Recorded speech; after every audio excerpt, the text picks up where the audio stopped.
Hey everyone, welcome back to Jeep Life with Jeep Mama. I'm Tammy.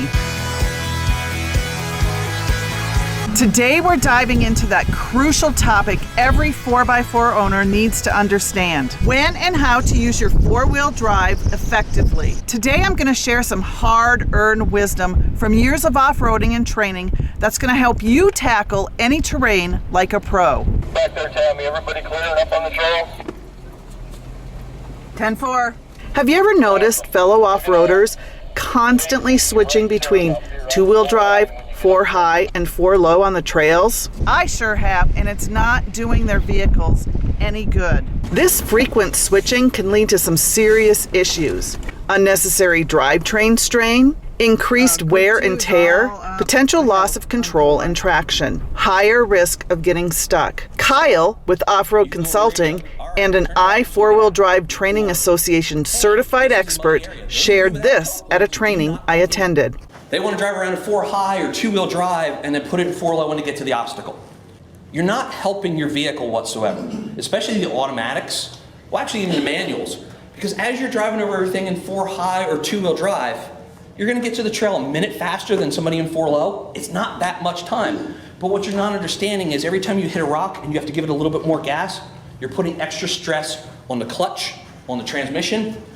You ever see the vehicles that catch fire in the first snowstorm of the year, the first foot snowstorm, and they catch fire? Because they're driving around in four high or two-wheel drive, and that extra push has to go somewhere. So it goes through the drivetrain, which overheats the transmission and which can catch the vehicle on fire. Same with a lot of beach driving. When you see people catch their vehicles on fire beach driving, when you're pushing that with those front tires continuously in a high gear, something has to have that extra strain. It goes through the drivetrain, through the transmission, and overheats everything. That's what four low is designed to do. Give you that gear reduction so it's less abuse on the vehicle. The right way to use four-wheel drive. Let's break it down.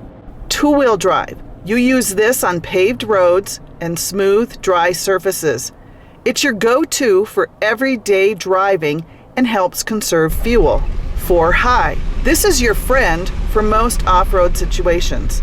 It provides extra traction without sacrificing speed, making it perfect for gravel roads, muddy trails, or light snow. Four-wheel low. Reserve this for the tough stuff. We're talking rock crawling, deep mud, or steep inclines. Four low gives you maximum torque at low speeds, which is exactly what you need in those challenging situations.